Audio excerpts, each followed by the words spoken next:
Hello, puppies and kittens. I am speaking again with Dr. Daniel McClellan. He is a Bible scholar. I've seen a bit of it, and something of an activist. I mean, he's on social media where you don't usually see Bible scholars, but there they are. Yeah. So I've been able to follow him that way. And we did a discussion a little bit ago, a week or so back, that I thought went very well. And you do seem to have some fans in my audience, Good to which know. I'm sure comes as no surprise to you, actually. And your name has come up with a few other people that I work with as well. Mr. Deity recently uploaded a video where he dropped your name as well. Oh, okay. Now, what I wanted to talk about today is I have made references to the origins of the original inspirations for some things. Now, the primary thing that I deal with most often is like young Earth creationists, hmm and they have a way of distorting whatever so that they can try to get it to read the way that they want. So, famously, they will make a reference to Behemoth, which never says anything about the animal's neck, but they think that it describes a sauropod. It does say that the nose pierceth snares, but again, they don't make any association with the elephants. Um, these people will say that it has a tail that moveth like a cedar, and that somehow means that it's a gigantic tail, and so they'll try to turn it into a dinosaur. And I've seen some brilliant arguments from old Earth creationists making a stellar case that Behemoth, the original inspiration behind the visual image of Behemoth, was more likely an elephant. And I don't think the young Earth creationists bother so much with Leviathan, because the more common belief was that the impression, or that the inspirational animal behind that, was a whale. I mean, Leviathan melvillei is a famous fossil whale, and named after both Herman Melville and the biblical Leviathan. hmm Even though, when you read Job 40, the description there rather precisely fits a Nile crocodile, which would be the animal that the authors of Job would have had a direct experience with, and a terrifying beast it was. And then you have other references elsewhere, and this is why I really had to talk to you. hmm You've got other references elsewhere in the Bible where it describes a seven-headed dragon or serpent, which is also in common with some Eastern, well, like Hindu mythology, also has this seven-headed serpent, and it's not just in the Bible; it's in older documents, and hmm also in the Talmud and things like that. And so I got tired of trying to trace down where are all the references to. And Yeah. I have critics about this who I tell you seriously, 30 minutes ago, I got a comment on YouTube saying, why didn't you argue, when we were talking before, why didn't you argue that Leviathan was just a crocodile, like you do with anyone who tries to correct you? I've seen you dig in your heels really deep to defend your position on this. Why didn't you try to correct Dan?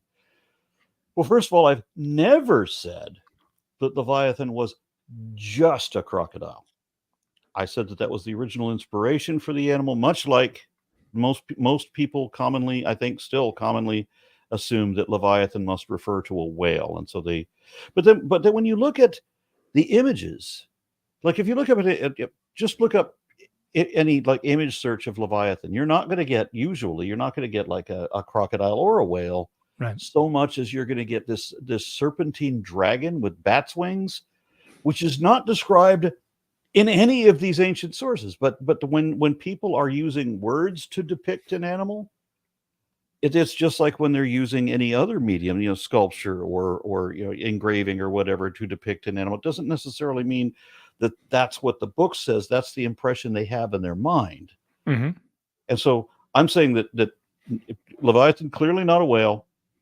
It's at least the description in Job 40 seems to me to be a Nile crocodile, and there's a very close description of that. And I see people in the time of Job being having a very low level of technology, not being very big people either, And when you think about the kind of bows and arrows that they had, was something like a 30-pound draw or whatever, and you're supposed to face a Nile crocodile. Good luck. Yeah. So I'm going to stop rambling. Now that I've set the preface, I'm interested in hearing you tell me or teach me like these other references for Leviathan. Yeah. It's I think we're dealing with descriptions where we don't have a full like comprehensive picture, and so each author is kind of on their own to fill in the gaps. And I think it's likely that the author of Job, writing in the Persian period somewhere, is probably using a crocodile as kind of an inspiration. That's the palette they're going to paint this creature with, but they also do kind of describe it in a mythological way, as like Behemoth is the first of gods. What does it say? It is the first of the great acts of God. What is the word for acts there? Chief among the Yeah, ways of God. the ha'oso,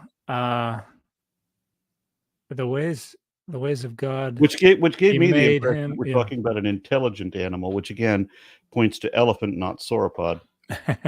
Well, and the interesting thing I think about verse 17 is the verb there, moves his tail. The verbal root there is chafats, which means to make lower or to hang, and can also mean to make stiff.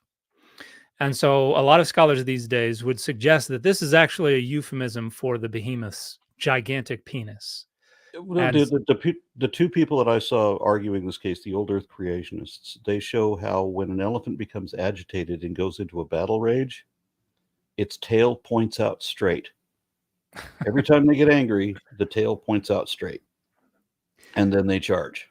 yeah, I think the fact that it compares the stiffness of Behemoth's tail to a cedar tree indicates there's something a little more impressive than a little tail sticking out straight. But Yeah, that's but there are a variety of ways to interpret this. That's one of the ones that I've always thought would be more interesting to lean into and imagine. But when it comes to the Leviathan, the verbal root underlying this name means to twist or to coil.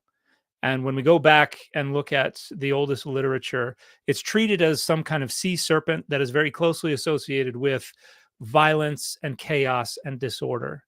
And you mentioned the earlier literature, the Ugaritic literature refers to Leviathan a couple of times, where the gods, Anat is credited with having defeated Leviathan one time, and Baal is credited with having defeated Leviathan. And I think one of the most fascinating things about the attribution of Leviathan's defeat to Baal is that it's quoted almost word for word in Isaiah 27:1. So in Isaiah 27:1, it says, and in that day, the Lord will punish with his terrible, hard sword Leviathan, the wriggling serpent, Leviathan, the twisting serpent, the dragon that lives in the sea. And in this Ugaritic text from 500 years earlier, it says Baal killed Leton or Loton, depending on how you vocalize it, the wriggling serpent, the twisting serpent, the dragon with 7 heads. And then when Anat defeats Leviathan, there's also a reference to the dragon with 7 heads. And so that is, I think, a little more close to a primordial chaos dragon monster rather than just a crocodile. I think by the time we get down to Job, there's probably a desire to have some kind of relatability, have this be something that they can conjure up in their minds. And so describing it using the lens of a Nile crocodile might be a way for the author of Job to make this something that's a little more real, a little more imminent, something that these people can be like, oh yeah, I get what you're saying. But we can go to Psalm 74, where the psalmist says to God, you are king of old, working salvation on the earth when you broke the heads, plural, of Leviathan. And it's taking that that battle motif, chaos kampf, from earlier literature, and it's kind of giving it a salvific twist without kind of decoupling it entirely from the creative process. And so there's a debate within scholarship about whether or not Leviathan, this sea monster, this battle, whether or not this has anything to do with creation. And I mentioned, I think the last time This harkens back to what you were telling me before about the link between Leviathan and Tiamat. Mm-hmm. And others. And this is another reason why I wanted to talk to you, because it's not just, as I've tried to tell some of my critics, that it's not just that there's one or two references and they don't disagree and they don't agree with each other, even in the Bible, that there's obviously two different sources of inspiration just in the Bible, but that there are more than that. Yeah. And that it's somehow linked to other stories. So Leviathan is like the Satan character in that you've also got Ahriman the Opposer from Zoroastrianism, which is an obvious prequel, High Shaitan, obvious prequel to the Satan character that you eventually get in the Bible. Mm-hmm. You get the same thing for Leviathan, which is, and as I said, it branches even into Hinduism. How, I don't know, because I've seen the statues of the seven-headed serpent. Yeah. In Hindu temples and such, and I don't know what the relation is there. Yeah, that's an interesting one. I've wondered. There have to be anthropologists who have come up with hypotheses about how we have the seven-headed serpent creature, because I want to say we see it in the Western Hemisphere as well. Although it may be, I don't know what time period that would be. I think I have a fly in my office. I was barbecuing earlier and I left the door open. I think I have a fly in here. Yeah, we see the Leviathan kind of popping up in a few different places. And I mentioned, go ahead. If I could just throw this up, I've also seen it described as an angel, that it was not the same thing as Lucifer, but it was also cast down from heaven just like Lucifer. And then strangely, where you have the biblical reference, the Genesis reference to the serpent, which could be a lizard or could be a snake. It seems to be a lizard going into a snake, most common interpretation.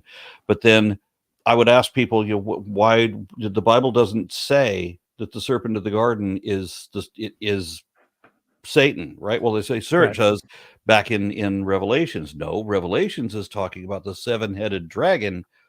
That's kind of a different thing than a snake. Yeah. I would think that if it had seven heads, Genesis probably ought to have mentioned that.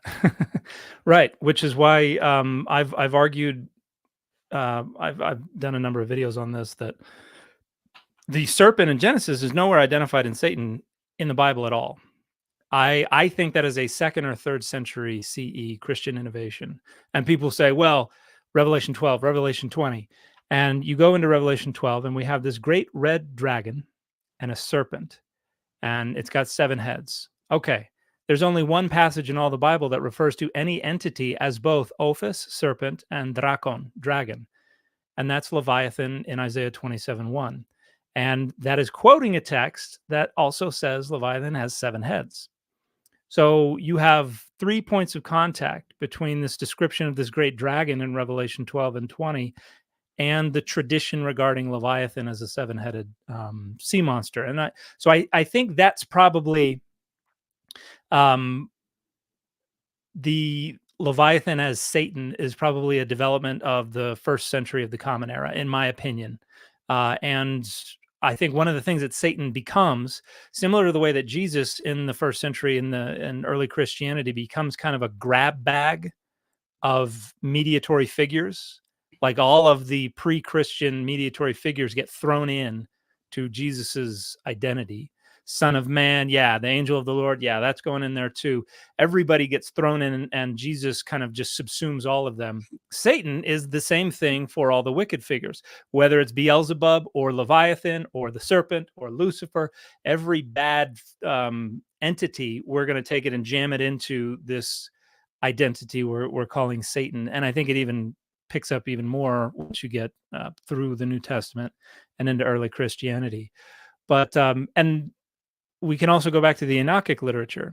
First Enoch chapter 86, we have the animal apocalypse, and Enoch looks up to the heavens and he says, I saw a star fall from heaven to earth, and became a bull and started eating stuff like this. 2 verses later, I saw other stars fall or descend from the heavens to join the first star. And this is the fall of the angels that we get. They're riffing on this earlier in First Enoch from Genesis 6, the B'nai Elohim, the children of God, having children with the daughters of humanity. But you go to Revelation. What does the great dragon do? Falls from the sky to earth, with his tail sweeps down a third of the stars of the heavens to earth with them. So you're bringing together all this different imagery into this divine profile that becomes Satan. And I think Leviathan is some of the Leviathan imagery is central to that. Maybe not the crocodile profile, or maybe not the dragon monster thing is there in Revelation, but we kind of we're not too happy with it later on. We get Milton, we get the rest, we get Legend, the movie, we get all this stuff that turns this great 7-headed red dragon into kind of your horned goat satyr / anthropomorphic thing. So I think they're toying with the imagery as you go, but Leviathan's definitely in there. Well, the image that I've decided to use as the thumbnail for this is neither a crocodile nor a whale. Just to illustrate, it's one of those long necked lizard-looking things with bat wings. That is one of the popular engravings, because, as I said, this is obviously a poetic rendering, and people have to come up with a basis. We don't really have a lot of imagination, really, because if you look at all of the mythical creatures, every created thing that we've ever come up with for any movie, science fiction, or mythology or whatever, they're based on things that we know, and we will usually piece things together. So we end up with Godzilla, basically a dinosaur the size, the lizard the size of a dinosaur, but he has a cat nose and fangs and external ears and a bunch of things that don't make sense. And there's a theory within cognitive linguistics that explains that, called conceptual blend theory. That and Star Wars is a great example of this. What is Star Wars? It's a futuristic sci-fi Western. It's just those two things blended together. And what is it's a great World War II movie as well. Yeah, there are a lot of different war themes that are in there, but like a lightsaber, again, futuristic sword. Like that's all it is. They mixed a battle of conventional battleships from World War II, complete with Nazis, because the costumes are not that different, and then they threw in a bit of kung fu. Yeah, it's and the idea is that what a conceptual blend is a way to get to combine things that are understood in a way that creates a new thing, but the audience can still gain purchase. The audience is still like, yes, this feels familiar. I recognize what we're doing here. This is new, but also familiar. And so the idea is you have two different spaces, and there are features associated with the two different spaces. And so what you try to do is draw correlations between the different spaces, and then create your new thing in the third blend space. And I use that to talk about how Adonai and El were probably merged early in Israel's history, because both are associated with bulls, both are associated with sovereignty, with kingship, both are associated with creation in different ways, both are associated with fecundity, fertility. And so I argued, this was a chapter in my dissertation, but I argued that those relationships across their profiles made it a lot easier to successfully blend or merge the two deities, because now you could say, now this is the quintessential bull, father, creator, sovereign, whatever. And then whatever was not useful for the blend space just falls to, just gets ejected. And so I think there's absolutely something to that, with the fact that, if we were to take the story, the Ball Cycle, and try to turn it into a movie, it would bear no resemblance whatsoever to what they had in their minds, 2,400 years, 3,400 years ago. But it would certainly need to feel familiar to us in order for us to enjoy it. And so in kind of fleshing it out, you have to use the modern frog DNA to get it to be something that your audience is going to take seriously and to be able to connect to. Because if it's A just very subtle reference to Jurassic Park there. yeah, because if there's no, if they don't have anything to help them conceptually gain purchase on it, they're just not going to care, and it's not going to mean anything. I gave a speech about this called Taxonomy at Dragon Con, and I wanted to show just how impressive these things are, because people think, well, everybody's seen crocodiles, they wouldn't be impressed by crocodiles. Yeah, they've seen elephants too. But people damn skippy have been impressed by elephants because they kind of have to be. You get back to a certain level of technology, and those things, yeah, you can kill them. And our great ancestors, 10,000 years ago, did kill them en masse.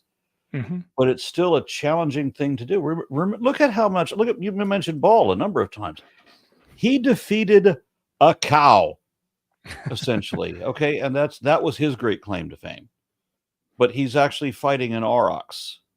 And so we understand now how impressive that for a man, any man, particularly at that time, to be facing an aurochs, in combat would be very impressive. And if you've seen some of the images that I shared about the Nile crocodile, this thing has like what Job describes, the mouth that looks like two great doors, right, and the back that's armored with shields so close together that nothing can get through. And it's such a terrifying thing. These things are so big, they attack wildebeest and lift them up out of the water. A wildebeest in its mouth. This is a big, terrifying animal. And if you live along the Nile and you're, 5'5", and your spear is basically a sharpened stick, that's the fuck out of you. There's oh gosh, I forget what the text is called, but there's an ancient Egyptian text that is it's kind of a wisdom text. It's basically what jobs are good and what jobs suck. And like the job that sucks the most out of all of them is fishermen. Because you're in the Nile, it stinks, and you got to keep an eye out for crocodiles and stuff like that. Let me give it a little bit more background on why I'm so interested in this. Yeah, I had when I was a young and stupid man, I had a Malaysian water monitor, which is a 7 to 9 foot lizard that in the wild have eaten people. They were super impressive. I keep exotic pets today, and I still today don't have the wherewithal to keep one of those things appropriately. When I was in my 20s, absolutely not. But I started looking into this, and I saw some artwork, right, for St. George slaying the dragon, and I realized where he was. He was not in Europe. I always thought he was in Europe, St. George, right? But no, he was in Libya.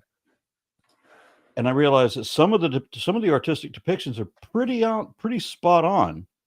Yeah, that's a monitor lizard. That guy is killing a Nile monitor. Again, Nile crocodile, Nile monitor. Nile monitor is typically about 6 feet long. They have eaten people also. I went and got one as a pet a year or so ago, and my wife and I we had a discussion about whether I could have one of these things because she knows what they are. Yeah.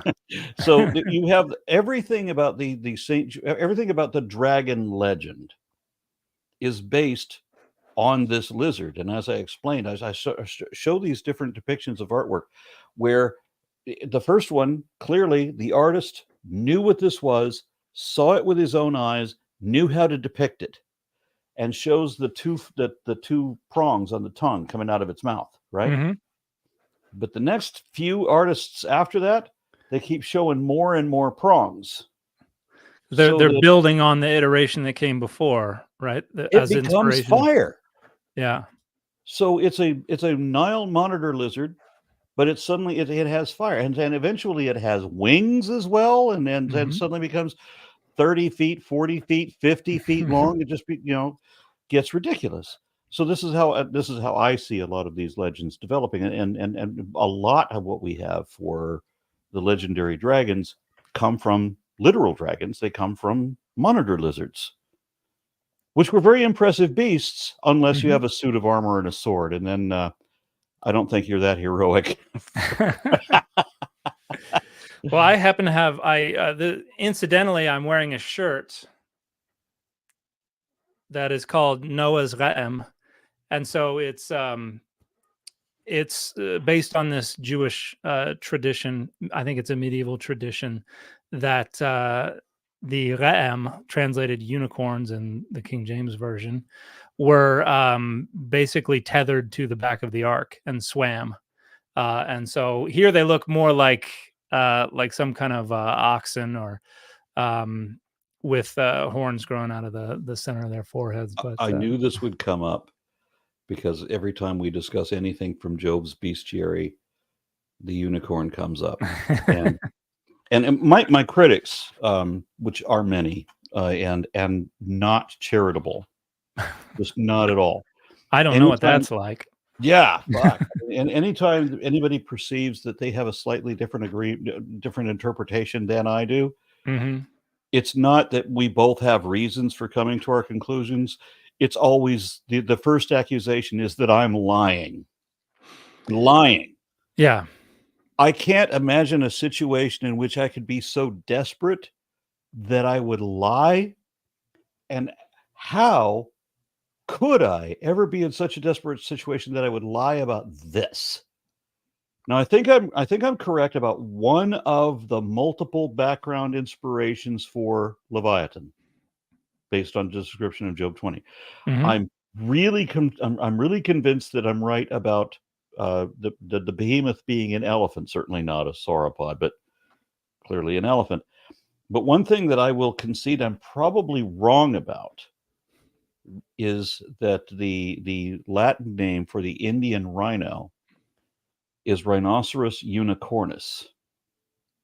And when you remember that the rhinoceros actually has a surprisingly small brain for a mammal, and they're huge and powerful, and they're not like our modern folklore about unicorns. Our modern folklore is it's just this diminutive, adorable little horse thing that somehow has magical powers. But the way the Bible describes it is a very different beast. This is enormously powerful and cannot be tamed. Cannot be tamed means it's not that smart. It's stupid strong and stupid. So that seemed to fit the description of a rhino to me. But I work with a number of Hebrew speakers, and they say, no, that word doesn't really translate. That you're trying to read the Latin into it, and it doesn't really make sense. That's actually talking about an animal that doesn't just have one horn. It's talking about, I know it calls it unicorn, but it actually has two horns. It's talking about like a Cape buffalo, or referencing back again to the aurochs. Yeah, in the Hebrew, that's probably most likely what the authors of the Hebrew Bible had in mind. However, I think the shift happens with the translation of the Septuagint, where they render monokoros, which is Greek for one horn. And this may be based on some of the naturalist accounts. You have ethnographers and biologists and things like that, kind of in the classical Greek world, wannabe anyway, who are bringing back to the Hellenistic world accounts of particularly things going on in India. And so there are descriptions of an animal that has like a 3-foot horn that has different colors on it growing out of the middle of its forehead, coming back from Persia. And so this lends itself to some early Greek accounts that are saying, somebody saw one time. This is what they say. They're supposed to be, untamable. And I think that's probably where we get the pivot to this mythological creature is with the translation into Greek, because the translation into Latin is then going to take rhinoceros and go into what ultimately becomes rhinoceros. And so I think there was a confusion, and the translation error that it has one horn. Yeah, because the Hebrew makes no reference to the horns at all, and so Okay, I it's will been a while readily since I've looked. concede. Anybody that goes and watches Taxonomy, they'll see me making a case that this is Rhinoceros unicornus. Well, I think that's how people made sense of what they found in the Vulgate, and then in the early English translation, it was like, oh yeah, this is a rhinoceros, because I think we have some early explanations of that. Because even if you look in like some of the Buxtorf was the like Hebrew lexicon that the King James translators used. And I think if you go look under Ra'em there, it will say rhinoceros. So there's also an argument to make that unicorn for a time was used as basically synonymous with rhinoceros. So So I wasn't completely baseless, but I'm still wrong. But... Well, I don't think the rhinoceros was the inspiration for the Hebrew. But I think the rhinoceros was probably how people made sense of what they found in the Greek and later on in the Latin. So reading Job's description of the unicorn, can you tame a unicorn and get it to pull your plow? Well, that depends. Are we looking at the modern 20th century kind of mythology for what a unicorn is? Because that's just an adorable little magical creature. Right. But that doesn't sound like a great, powerful, terrifying beast at all. But the unicorn, or excuse me, the rhinoceros, is a great, incredibly powerful beast. It's the second largest terrestrial mammal in the world right now, and it's untamable because it's stupid. Yeah. I'm looking in a lexicon. And then I want to try to get back on track for the serpentine aspect, because I have a number of snakes here in the house. I wanted to bring it out, but I decided it wouldn't be good for the show. I have a reticulated python named Jormungandr. Okay. And if I had if I had an anaconda, a female anaconda, I would name it Tiamat.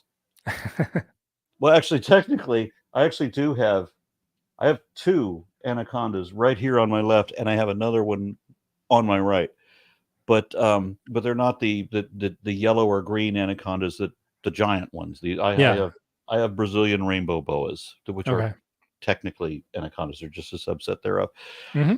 But I a lot of my snakes are named after names of mythology. Samael, and your enemy from Greek mythology. I have a lot of these mythological names because there's an awful lot of serpents in mythology. Yeah.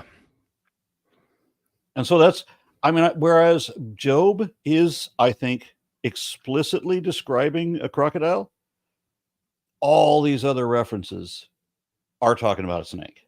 Mm-hmm. I think it's certainly something serpentine, and there's the relationship of this sea monster to something serpentine goes way back. When you go back to the Ugaritic text, you have some overlap between Leton, Leviathan, and Nahar, water or river, because rivers can be serpentine in the way that they flow. And so the sea, the river, the deep, these are all where Apsu pours into. Is it Tiamat? Apsu is like the river, blows, right? I don't know if that's an Akkadian term for river. Nahar is the Northwest Semitic term.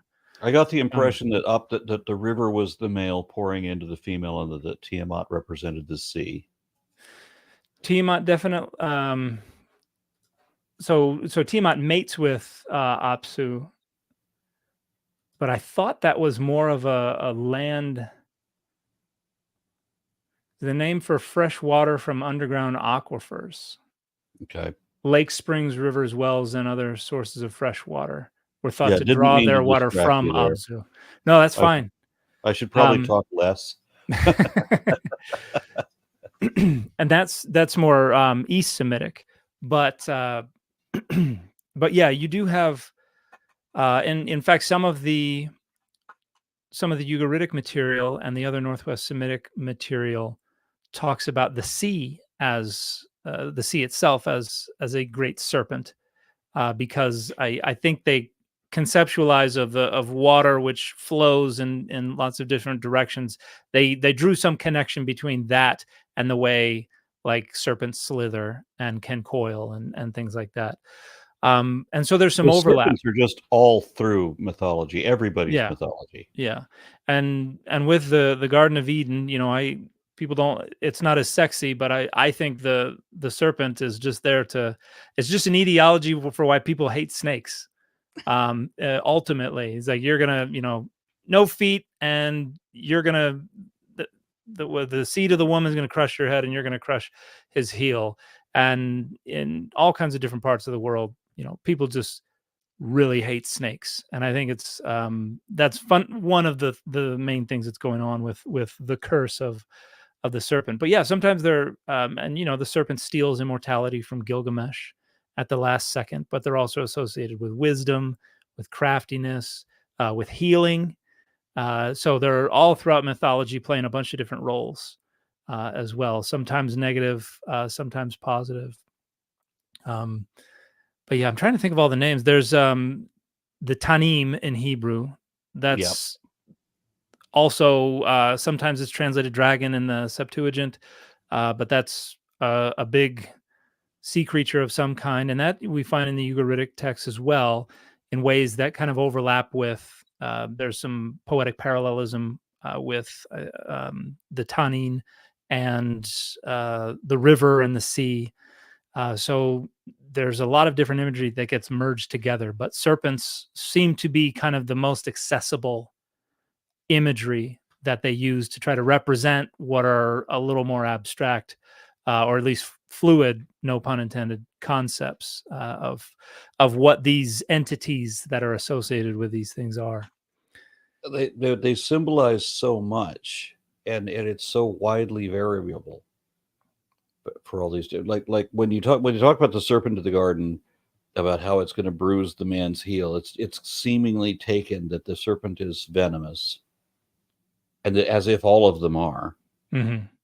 And we have the use of the words that the context implies that it could have legs or it could not. A serpent can or cannot have legs, both. Yeah, and because you've got their legs. Leviathan is described as having legs, isn't it? I had that impression. I don't remember. I don't have the text in front of me right now. Yeah. Can you? But I remember that two other things. It was something about the way that it moves in the water, and the shields along the back, and the mouth being like great doors, and that was the big giveaway for me. So verse 12 of Job 41 says, and I'm just reading the NRSV UE, I will not keep silent concerning its limbs, or its mighty strength, or its splendid frame. Yeah. Who can strip off its outer garment? Who can penetrate its double coat of mail? Yep. And there are I think there are some ancient Egyptian copies of the Book of the Dead where we have serpents with legs. Like it's big curly snake, and then like two little skinny legs poking out the bottom that it walks around on. What I have seen in medieval artwork, and I love looking at medieval renderings of these things. You have some of them that have two legs and wings, some that are just a snake with wings, Mm-hmm. and one has 6 legs and wings. So there's just no attachment to taxonomy at all. Well, a lot of them are just bringing things together, kind of like what you have in Ezekiel and what you have in Revelation. It's like you got the head of a human and legs of a lion, but it's got the tail of a scorpion, and it's just hybrid creatures are such a big important part of a lot of ancient mythology. In fact, some of the earliest artwork, some of the earliest sculptures that are not human, that are not anthropomorphic, are of hybrid creatures. Let me of combining humans and like bears and things like that. let me ask you, just to clarify, just if I have overlooked something, or maybe we just haven't gotten there because I interrupt all the time. Regarding the origin of Leviathan and the presence of serpents in mythology in general. Mm-hmm. Can you think of anything that would be of interest, or that I probably wouldn't know about, like the Eastern origins of the seven-headed serpent, and what the connection is between the Middle Eastern version and all of that? I don't know that I have any special insight on the connections with regions further afield than West Asia, than I the would ancient love to Near know where Yeah. the seven-headed serpent comes in Hinduism, as well as in Middle Eastern mythology, and then would Yeah. you that might be in where else were you thinking about that there might be a seven-headed serpent? I thought there was something in Mesoamerica, Okay, I but can't speak to that one. okay, we have We do have the flying serpent, the feathered serpent, mm-hmm. which again is the don't get me lying about what the hell that is.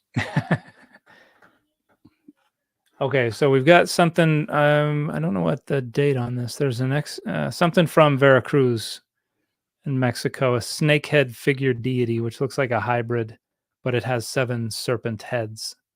Interesting. But I don't know what the date is. That could very well be from after It the has 15th happened a century. number of times. You can actually go on to places like Morph Market right now today and buy a two-headed snake. I've seen plenty of Because it pictures of happens that. that they'll get like 2 fertilized eggs that end up one absorbing the other, so they're basically conjoined twins. Mm-hmm. But what happens in snakes, and it happens a lot actually, that you'll end up with 2 fully functional, independently functional heads connecting into one spine. Mm-hmm. And it happens so often. As I said, there's more than one available right now you could buy right now. You're not going to be able to breed them that way because this is not an inherent Yeah. trait. But I mean, somebody must have seen something like this. 7 heads? That's never happening. Yeah. So where the hell did that come from?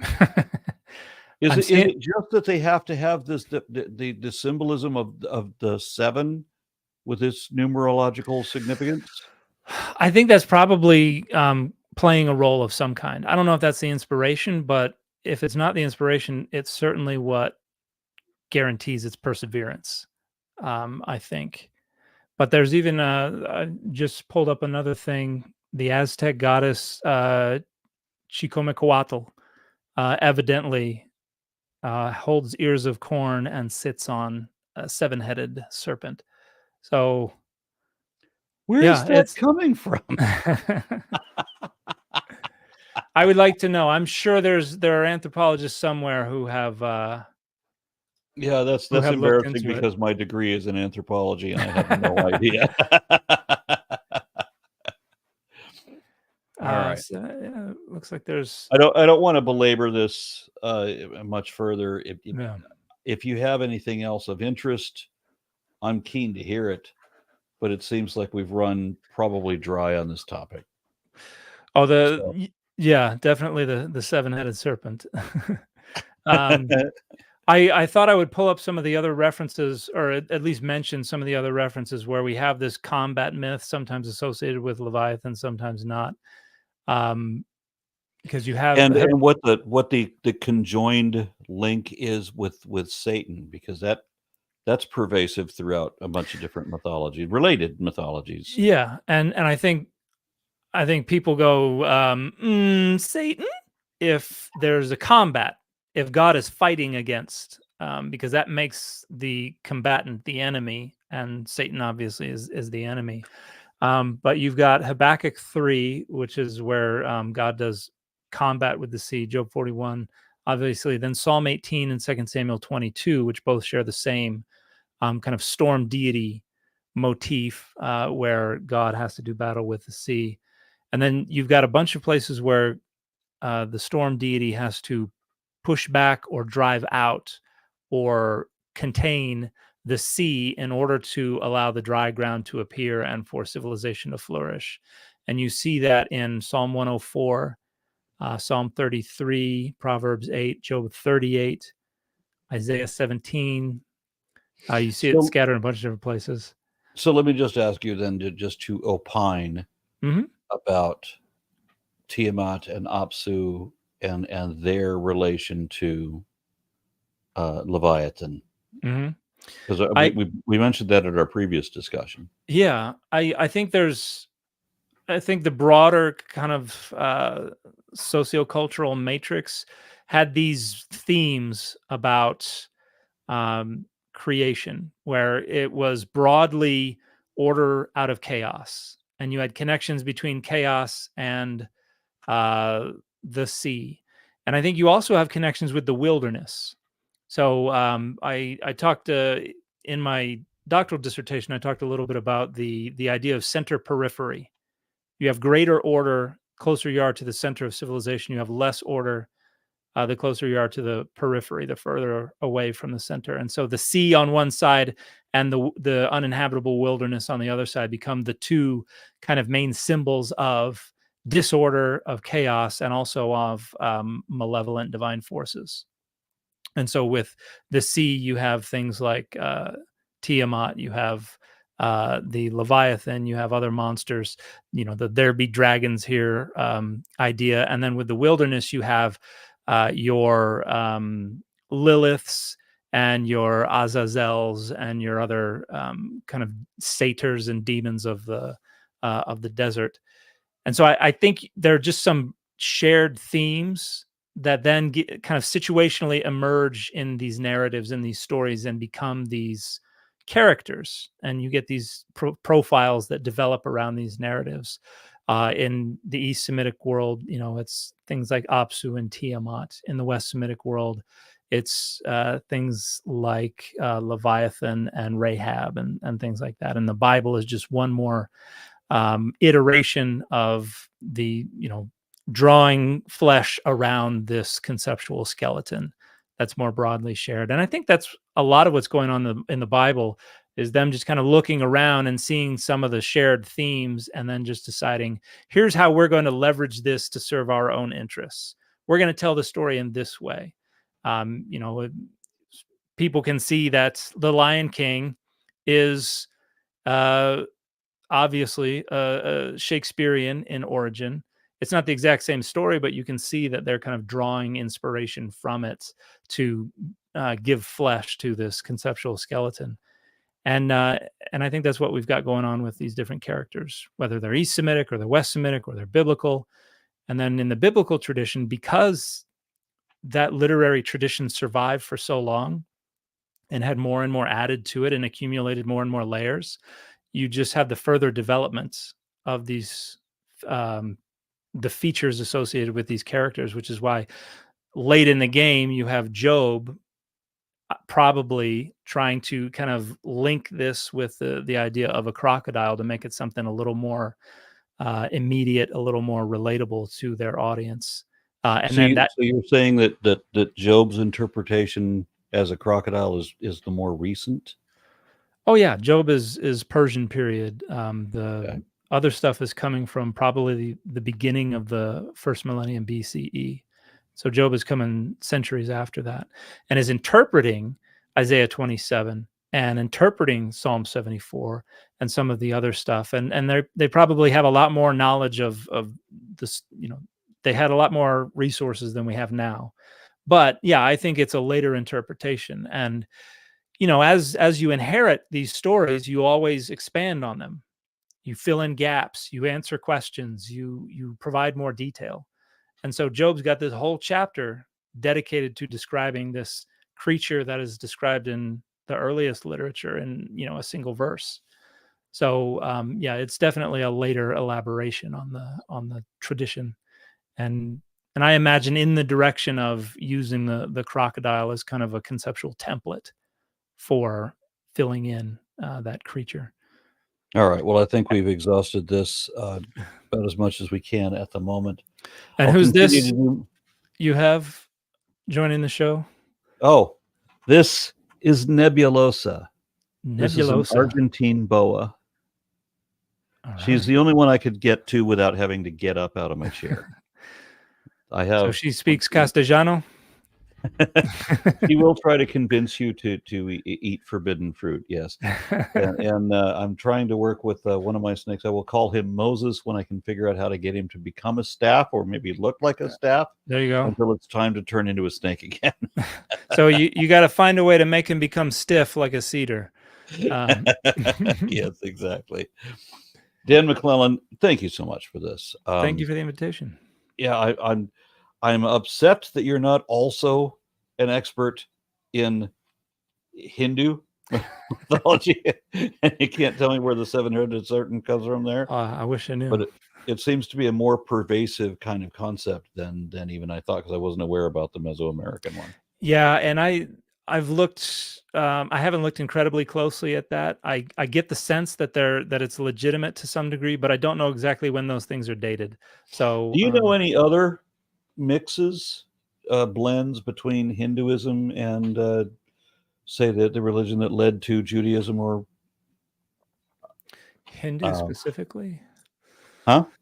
No, I don't. I can mention one. There's one that I know. What's that? There's a story in the Mahabharata about Lord Krishna is traveling with King Arjuna, and they have to. The king has to do battle with a lake god. Okay. And the thing is that the lake god tries to cheat by.